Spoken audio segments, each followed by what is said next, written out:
Capítulo 2. Prerequisitos legales para el rapto. Hemos visto que Satanás sí tiene un dominio que fue de él en el principio con Dios, y una autoridad que fue transferida a él por Adán. Él usa esa autoridad sigilosamente y despiadadamente para injuriar a Dios lastimando a su pueblo. Dios está apegado a su naturaleza de ser justo, recto, y amoroso. Dios no puede actuar de una manera ilegítima para vencer a Satanás, aunque Satanás se levanta en absoluta rebelión contra él. Dios ha dado todo el juicio en las manos de su Hijo, Juan 5:22. El Mesías debe gobernar hasta que él haya asentado toda autoridad y poder en el cielo y en la tierra, 1 Corintios 15:24 al 28. El misterio de la iniquidad, la anarquía de Satanás, ha sido cubierto.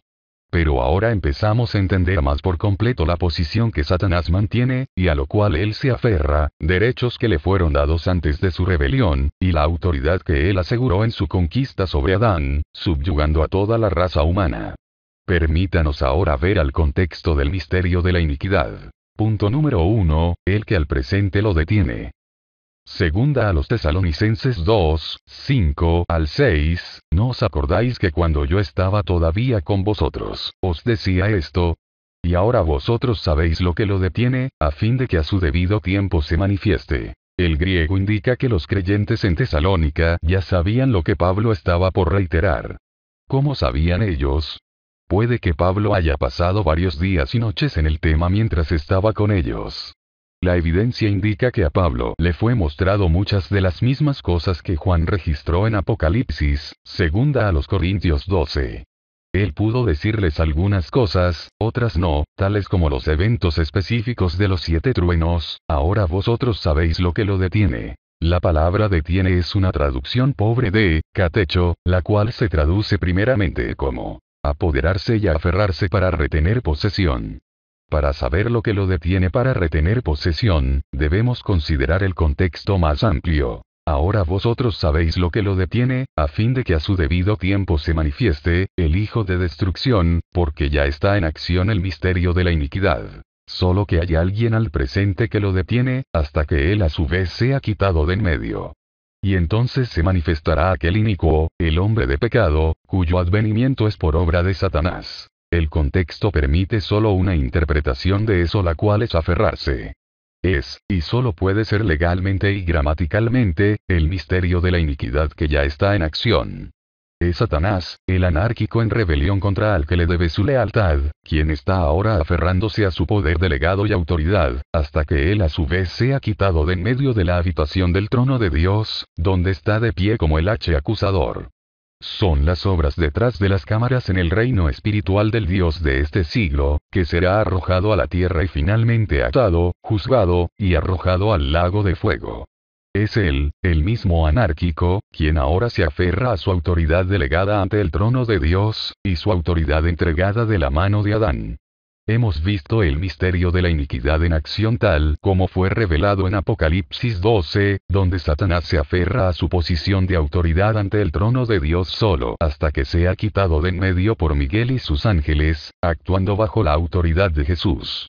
Medio es el término usado para el área dentro de la habitación del trono de Dios, Apocalipsis 4, 6, 5, 6, 6, 6, donde ambos Jesús y Satanás tienen autoridad. Satanás como el acusador, y Jesús como nuestro abogado.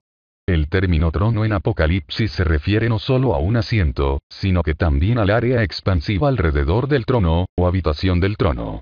Aquí es donde Satanás acusa a los hermanos de día y de noche. Satanás ahora se aferra a esa posición, pero solo hasta que él sea vencido por Miguel y sus ángeles, siendo quitado de en medio, y arrojado a la tierra. Luego, en ese momento, el inicuo será revelado, esto es igual a descubierto repentinamente. Él es el hombre de pecado, el hijo de destrucción, en segunda a los Tesalonicenses 2:3. Es él quien es revelado en el verso 7, y es él quien el Mesías destruirá con el resplandor de su venida en la batalla de Armagedón, en el verso 8. Es él quien también fue profetizado en Daniel 9:26, como el príncipe que vendrá y causará la abominación desoladora. Punto número 2, limitando al que lo detiene. Por muchas décadas yo, junto a una multitud de ultradispensacionalistas, creyentes del rapto secreto pretribulación, habíamos redefinido la palabra catecho al significado del que lo detiene.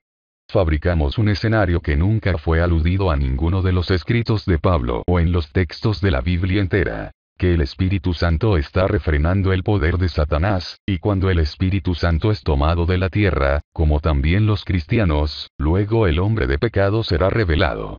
A pesar de que el lenguaje y el contexto nunca permitirían esta redefinición, algunas de las traducciones modernas de la Biblia fueron influenciadas por este error. Esa redefinición ha incluso enterrado más allá el misterio de la iniquidad.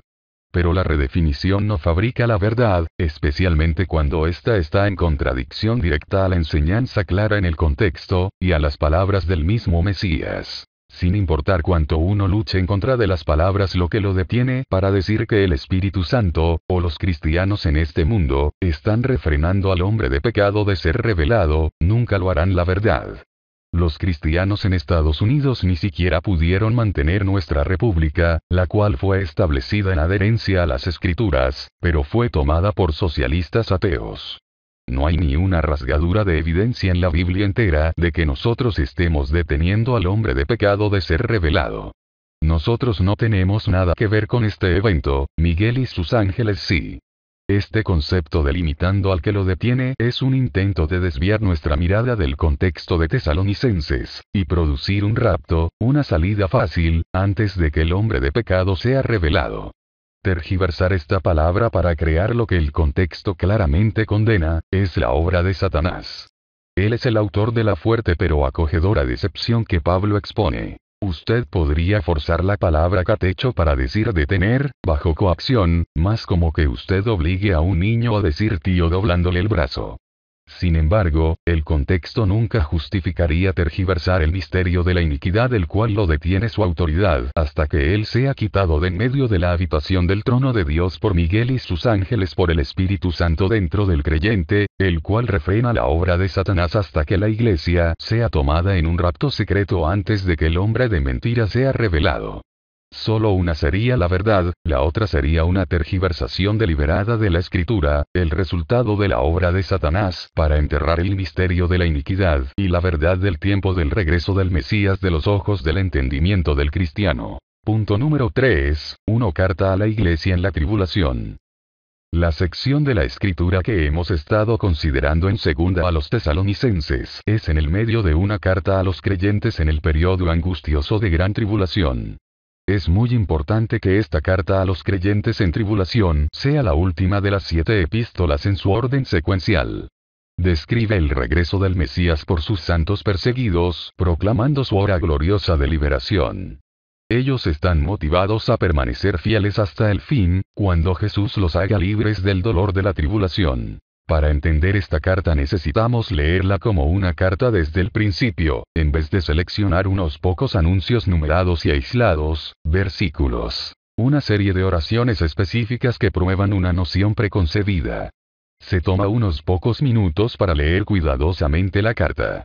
Vale la pena cada segundo, porque descubriremos cuándo exactamente Jesucristo regresará a reunir la iglesia y a derramar la ira de Dios.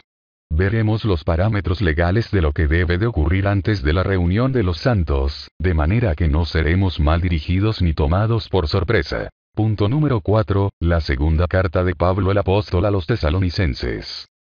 Verso 1, de Pablo, Silvano y Timoteo para la iglesia de los tesalonicenses en Dios nuestro Padre y en el Señor Jesucristo. Verso 2, gracia y paz a vosotros, de Dios nuestro Padre y del Señor Jesucristo. Verso 3, debemos siempre dar gracias a Dios por vosotros, hermanos, como es digno, por cuanto vuestra fe va creciendo, y el amor de todos y cada uno de vosotros abunda para con los demás. 4. Tanto, que nosotros mismos nos gloriamos de vosotros en las iglesias de Dios, por vuestra paciencia y fe en todas vuestras persecuciones y tribulaciones que soportáis. 5. Esto es demostración del justo juicio de Dios, para que seáis tenidos por dignos del reino de Dios, por el cual asimismo padecéis. Verso 6, porque es justo delante de Dios pagar con tribulación a los que os atribulan. 7, y a vosotros que sois atribulados, daros reposo, del original, anasin, que quiere decir,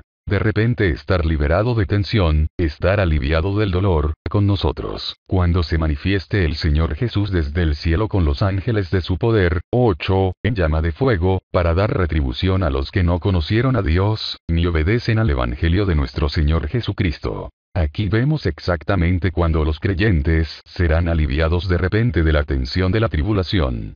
Este es el glorioso día del Señor, cuando Él es revelado del cielo con sus poderosos ángeles, justo como Él les indicó a sus discípulos en el Monte de los Olivos. Este es el día de nuestra liberación, y el día que el Señor retribuye tribulación a aquellos quienes nos han atribulado. Continuamos. 9, los cuales sufrirán pena de eterna perdición, excluidos de la presencia del Señor y de la gloria de su poder. Los cuales, en el verso 9, empieza una cláusula futura parentética la cual indica la disposición final de los cuales se refiere.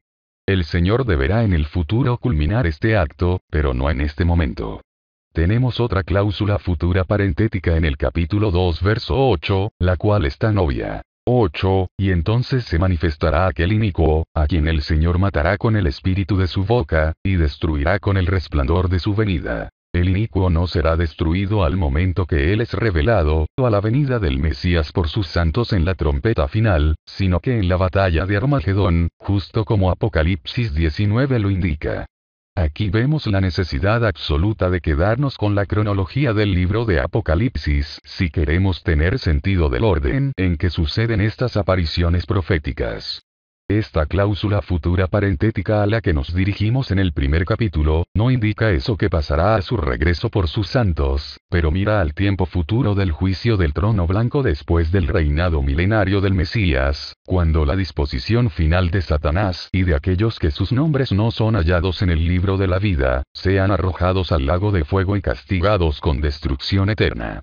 Ahora leemos esta aparición como la entendemos en Apocalipsis 20, 11, 15, 9, los cuales, en el fin, sufrirán pena de eterna perdición, excluidos de la presencia del Señor y de la gloria de su poder. Ahora dejémonos retroceder y leer del verso 6, dejando por fuera el paréntesis explicativo para seguir la corriente de la carta. Verso 6, porque es justo delante de Dios pagar con tribulación a los que os atribulan. 7, y a vosotros que sois atribulados, daros reposo con nosotros. La tensión y el dolor que ustedes están experimentando será aliviada de repente cuando se manifieste el Señor Jesús desde el cielo con los ángeles de su poder. 8, en llama de fuego, para dar retribución a los que no conocieron a Dios, ni obedecen al Evangelio de nuestro Señor Jesucristo. 9, los cuales sufrirán pena de eterna perdición, excluidos de la presencia del Señor y de la gloria de su poder. 10, cuando venga en aquel día para ser glorificado en sus santos y ser admirado en todos los que creyeron, por cuanto nuestro testimonio ha sido creído entre vosotros. ¿Cuándo será aliviada de repente la tribulación de los santos? En ese día. ¿Por quiénes está viniendo Él? Por sus santos. ¿Por qué va a ser Él glorificado en ellos? Porque su, Pablo, Silvano, y Timoteo, testimonio entre ellos fue creído. ¿De cuál día está hablando Él? Ese día cuando el Señor mismo descenderá del cielo con voz de mando, con voz de arcángel y trompeta de Dios, tomando venganza en aquellos quienes han estado atribulando a los creyentes, y de repente aliviará el dolor y la tensión de la tribulación. Los atribulados descansarán cuando el Señor Jesús venga por sus santos en toda su gloria. La palabra descanso en el griego es, anasim, de donde se deriva la marca de un analgésico famoso. La imagen que la palabra anasim muestra es de una persona tendida y atada de una manera ajustada a una percha. Los huesos se están saliendo de repente de sus cavidades y sus órganos internos están empezando a desgarrarse holgadamente del tejido fino que conecta. Las cuerdas y cadenas que sostienen el cuerpo a tensión están tan talladas como una cuerda de violín. Al punto de perder conciencia, donde parece no haber esperanza. El vengador atraviesa la puerta, corta totalmente las cadenas enlazadas, y destruye a aquellos que han estado torturando a su amado. Es el día del Señor.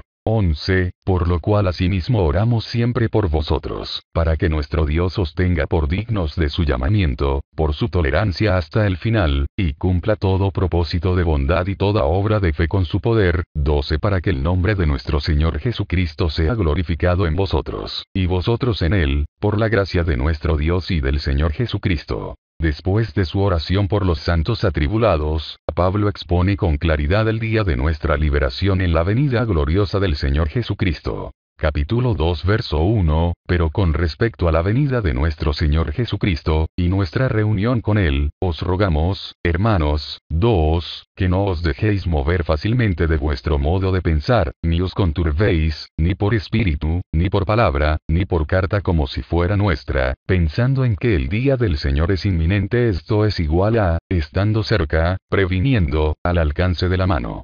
3, nadie os engañe en ninguna manera, porque ese día no vendrá sin que antes. Este tercer párrafo, empezando con el capítulo 2,1, se refiere a la venida de nuestro Señor Jesucristo y a nuestra reunión con Él. Ellos no debieron, y nosotros no debemos, estar confundidos o engañados en ninguna manera en que esa verdad, y mentiras, son generalmente difundidas. No debemos de entrar en pánico, pensando que la reunión es inminente. Se nos dice la condición que primero se debe cumplir antes de que ese día pase. Porque establece la razón. Sin que antes establece la condición que debe de ser cumplida, el prerequisito legal absoluto para su venida para reunir a sus santos, así aliviando el dolor y la presión de la tribulación. ¿Qué es? Dice el verso 3, nadie os engañe en ninguna manera. Porque ese día no vendrá sin que antes venga la apostasía, y se manifieste el hombre de pecado, el hijo de perdición. 4, el cual se opone y se levanta contra todo lo que se llama Dios o es objeto de culto. Tanto que se siente en el templo de Dios como Dios, haciéndose pasar por Dios. No hay otras palabras que puedan ser usadas para expresar con mayor claridad, la razón, la condición, y el acto. No debemos de ser movidos fácilmente porque la reunión no es inminente. La condición que primero debe de pasar es la apostasía. El resultado de esta apostasía es que el hombre de pecado es revelado, el hombre de perdición el cual se exalta a sí mismo por encima de Dios. El verso 4 está cercano a una recitación al pie de la letra de la descripción de Daniel del rey de iniquidad en el capítulo 11, verso 36 y 37, y la boca, o el portavoz blasfemo del gobierno de la bestia en Apocalipsis, 13, 5 al 8. ¿Por qué no lo vimos más claro? Porque el misterio de la iniquidad ya está en acción para cegar los ojos de los hombres de la verdad. Punto número 5, una apostasía. Una vez que los hombres formulan una opinión, ellos tienen una tendencia a proteger su teología, como si el universo girara alrededor de su interpretación. La humildad es un buen camino a seguir, y no muy acogedor. Los traductores de la Reina Valera tampoco facilitaron mucho las cosas.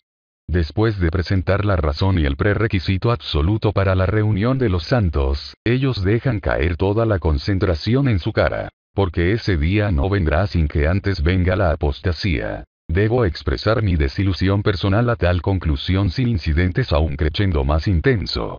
Estoy a punto de darme cuenta en términos inciertos cuando el Señor va a regresar a reunir a los santos y a terminar nuestras tribulaciones. Finalmente voy a saber específicamente que no voy a ser engañado en ninguna manera. Luego, me dan una vaga, opaca, incierta apostasía. Una es un artículo general. Puede ser descrito más exactamente al señalar con el dedo a un objeto, por ende definiéndolo precisamente, y diciendo, la palabra apostasía tampoco ayuda mucho.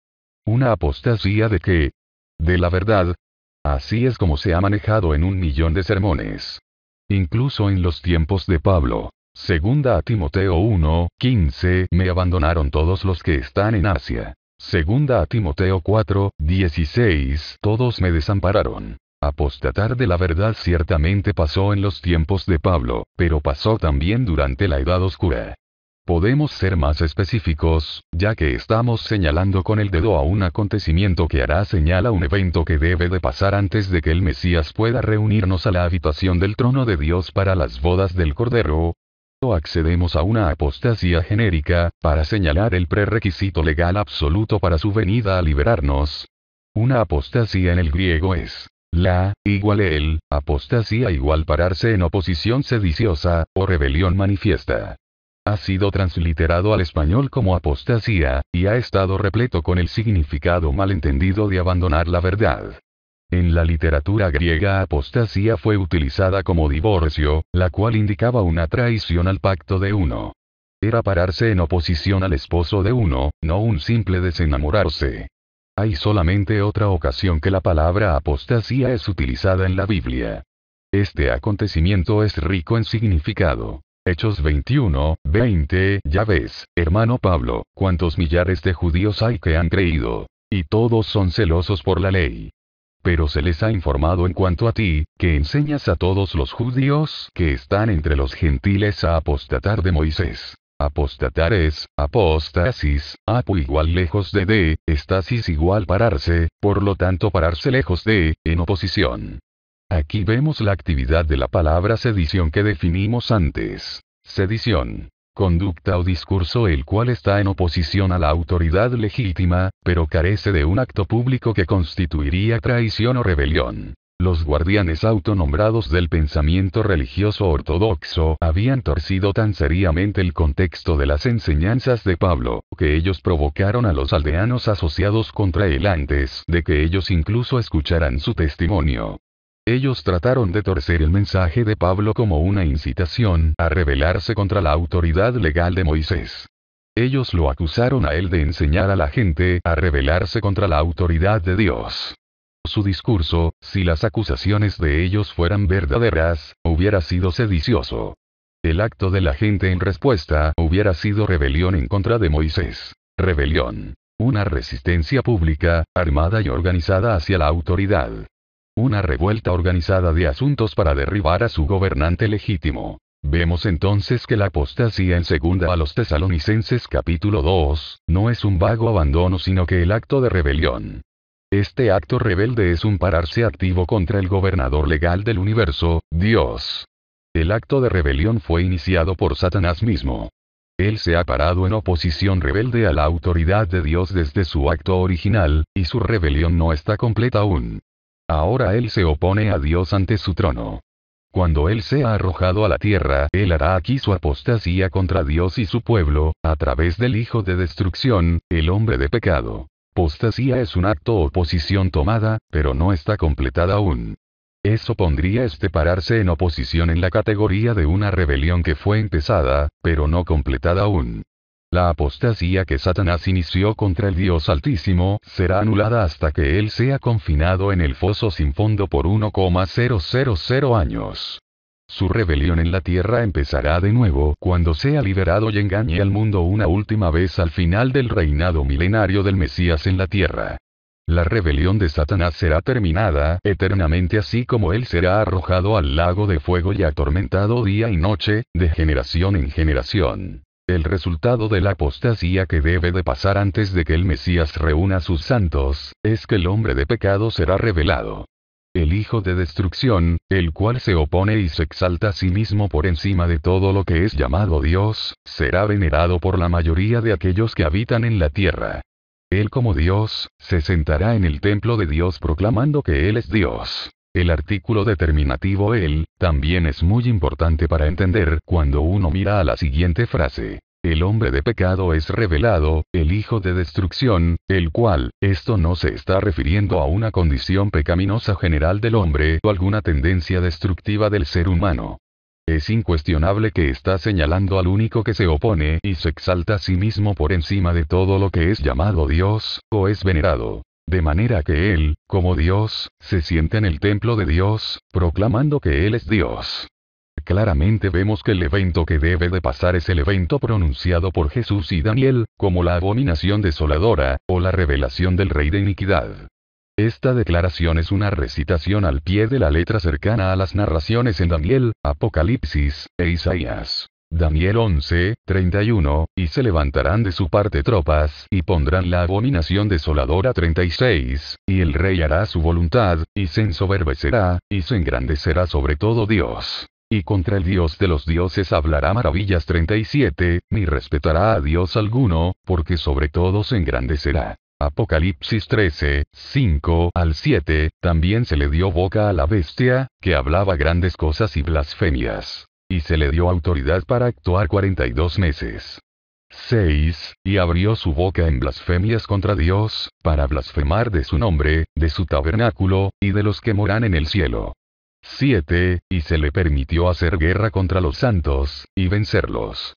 También se le dio autoridad sobre toda tribu, pueblo, lengua y nación. Isaías 14, 13 al 14, tú que decías en tu corazón, subiré al cielo. En lo alto, junto a las estrellas de Dios, levantaré mi trono, y en el monte del testimonio me sentaré, a los lados del norte. Sobre las alturas de las nubes subiré, y seré semejante al Altísimo. Esta sección en Isaías ha sido atribuida a la rebelión de Satanás, pero en el contexto es un proverbio narrado en contra del rey de Babilonia, el cual es representado como la estrella de la mañana habiendo caído del cielo.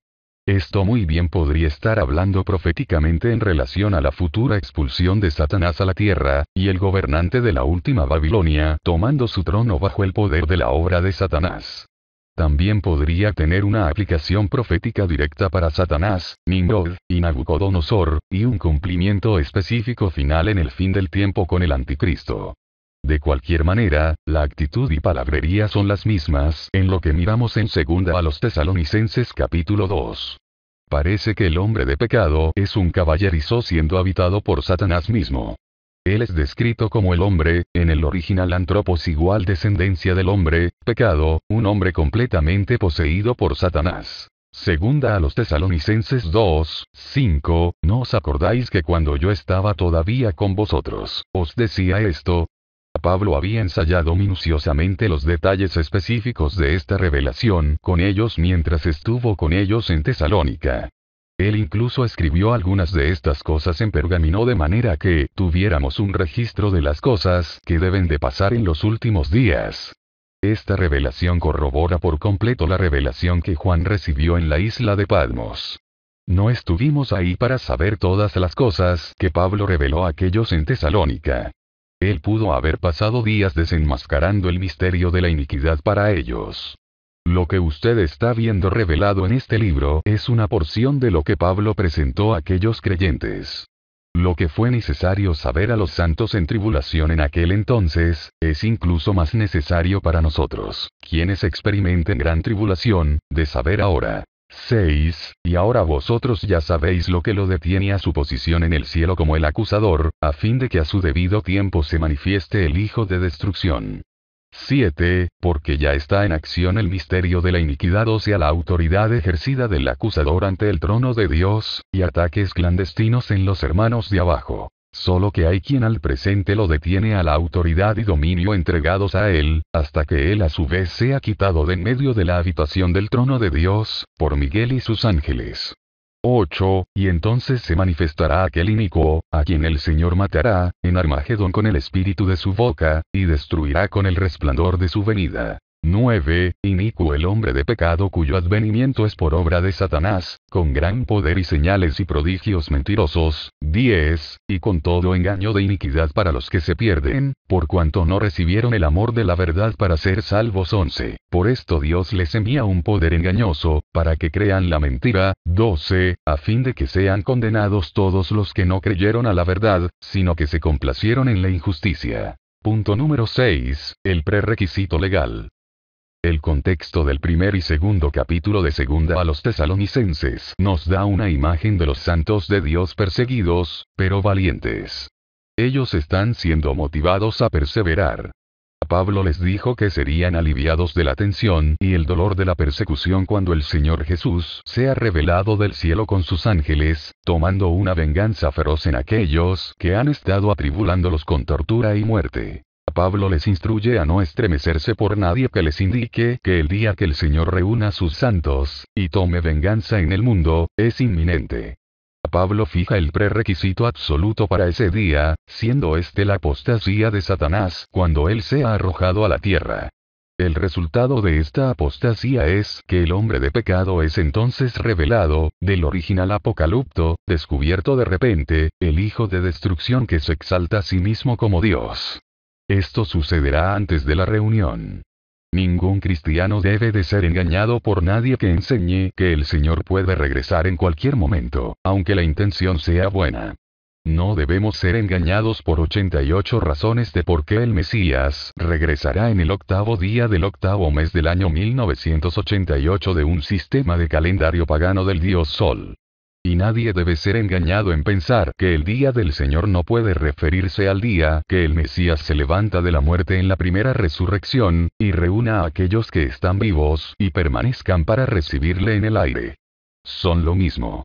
Esto aparece con gran claridad en las 2 epístolas a los tesalonicenses, así como en Primera a los Corintios y en Apocalipsis. Ahora podemos ver que en los últimos 1990 años, el regreso del Señor nunca fue inminente. Él no pudo haber regresado hace 100 años. La abominación desoladora mencionada por Daniel, Jesús, Pablo y Juan debe de ocurrir primero. Pablo les recordó que lo que él está diciendo se refiere de vuelta a lo que él les enseñó mientras él estaba en Tesalónica. Ellos ya estaban al tanto del misterio de la iniquidad en acción y lo que lo detiene a su posición en el cielo, hasta que la guerra futura con Miguel y sus ángeles resulte en su expulsión a la tierra.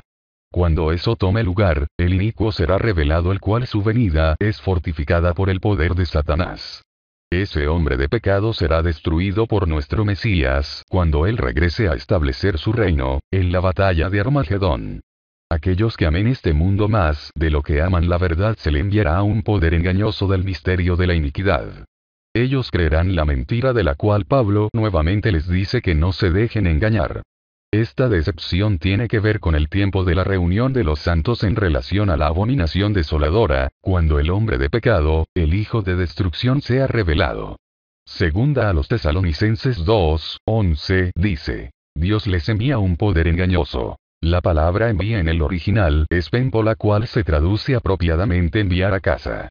Debido a que algunos prefieren escuchar a la voz de los hombres por encima de la voz de Dios, como se registra en las Escrituras, Dios los enviará a casa donde están cómodos con sus propios engaños y errores convenientes.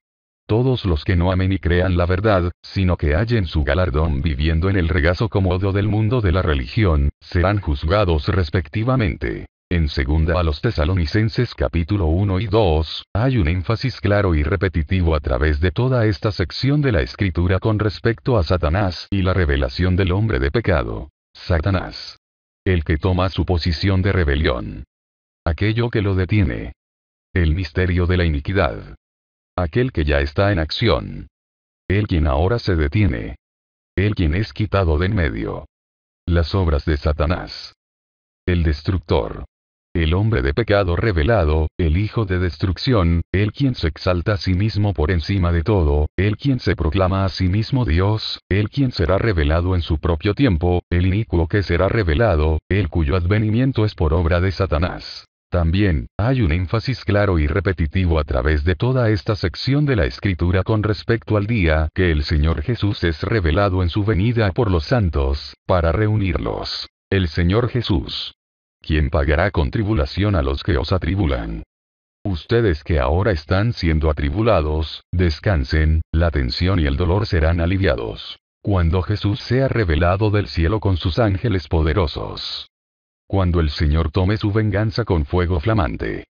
En ese día cuando Él venga a ser glorificado con sus santos. En ese día cuando Él venga a ser admirado en aquellos que creen. En ese día cuando Él nos reúna.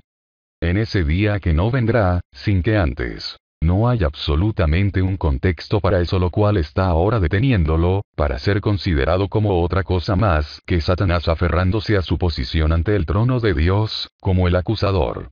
Esta sección de la Escritura está diciéndole a los santos que el prerequisito para que el Mesías regrese para terminar el dolor de la tribulación son los eventos establecidos en el libro de Apocalipsis, cuando Satanás es arrojado del cielo y el hombre de pecado es entonces revelado en la quinta trompeta, el primer ay.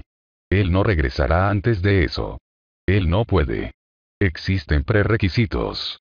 Dios no puede romper su palabra. Orar en contra de su palabra no cambiará nada.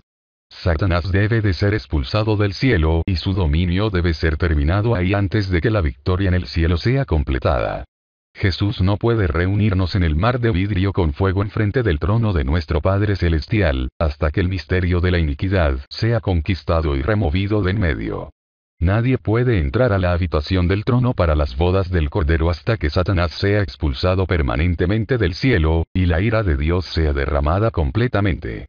La autoridad de Satanás debe de ser quitada de él, legalmente y permanentemente.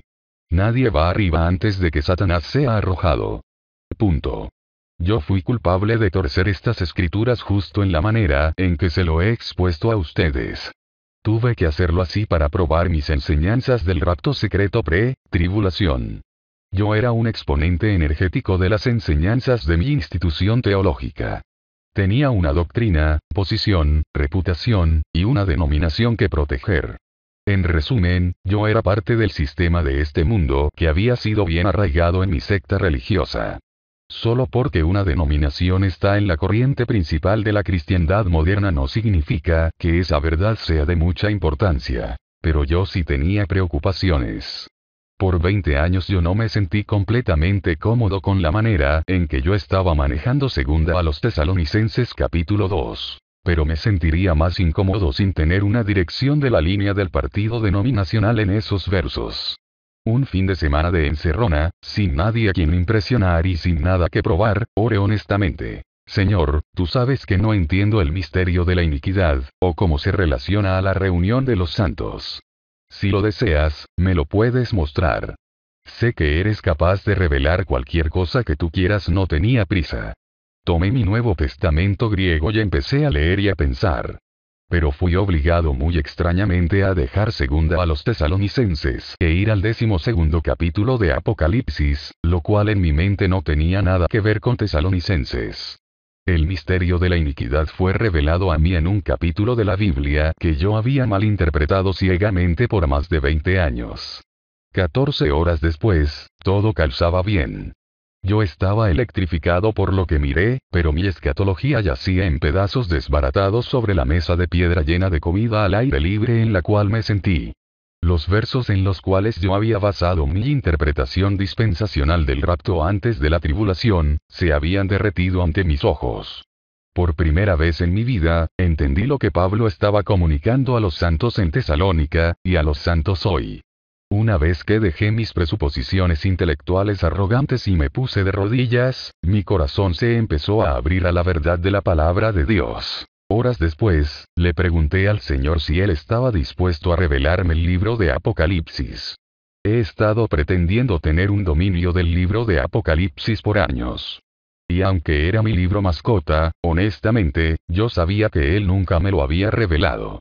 Lo había estado curioseando estudiando a los intérpretes de generaciones pasadas y a la vigente.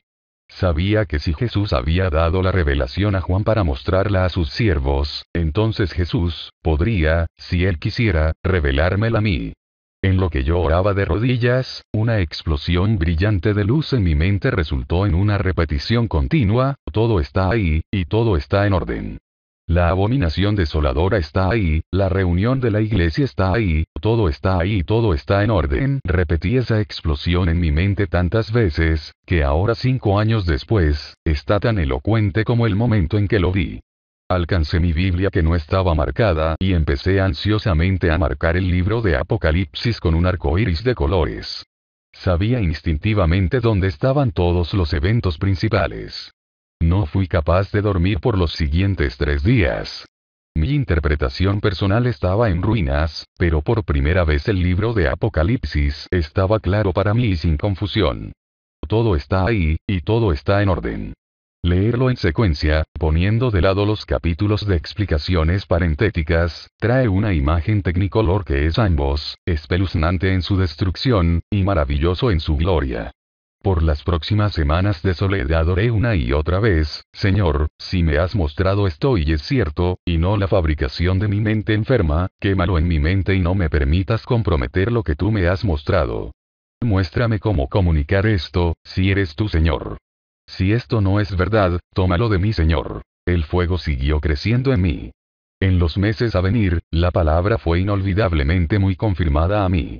Él repitió confirmaciones verbales específicas de parte de diferentes fuentes, al pie de la letra. algunas veces de fuentes no dispuestas. Un fuego es aprisionado en mis huesos que no puedo apagar.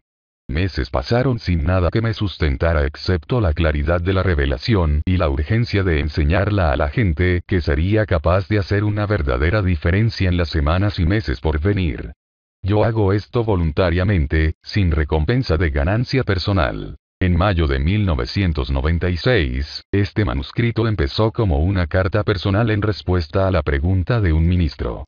En unas pocas horas, supe que no podía parar hasta que asegurara en forma escrita algunas de las cosas que el Señor me había revelado. Yo había evitado deliberadamente leer alguna de las obras proféticas que habían sido publicadas recientemente hasta después de que el borrador del manuscrito estuviera terminado. Muchos me han preguntado si yo había leído la obra de Rosenthal en la ira previa al rapto. No lo había hecho.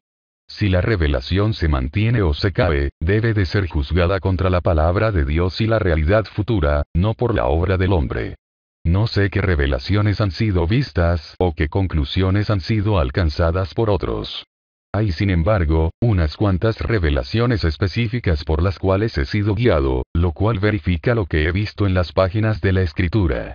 El apéndice 3 tiene que ver con los profetas actuales, de los cuales el Señor usó sus voces para confirmar la revelación. Es mi responsabilidad de dar a conocer esto, porque he estado en el pasado como un partidario involuntario al misterio de la iniquidad. Ningún ministro quisiera ser partidario a ese misterio. Aún por omisión, el misterio de la iniquidad ha sido ocultado de los santos ya que maestros nombrados eclesiásticamente no han expuesto lo oculto, las obras de Satanás detrás de las cámaras. Mientras que el sistema del Dios de este siglo trabaja para dar lugar al gobierno mundial y el hombre que será revelado como el príncipe del nuevo orden mundial, la Iglesia cristiana ha permanecido callada así como el humanismo ateo es forzado sobre nuestra descendencia. Con nuestro silencio nos tienen en sus manos. Al enseñar conceptos equivocados desde el púlpito, hemos tendido la trampa de Satanás que atrapará a la Iglesia en su propia zona de confort. Recuerde, su jerarquía denominacional no estará sentada en el trono enfrente suyo en el día del juicio. Él sí. Usted le contestará a él personalmente, y usted no puede declarar ignorancia o decir simplemente seguía órdenes. Jesús da las órdenes aquí. Si usted no quiere escucharlo a él, quítese del camino y deje de estar desorientando al pueblo de Dios. Su galardón no será tan severo si usted decide dejar de promulgar activamente el misterio de la iniquidad.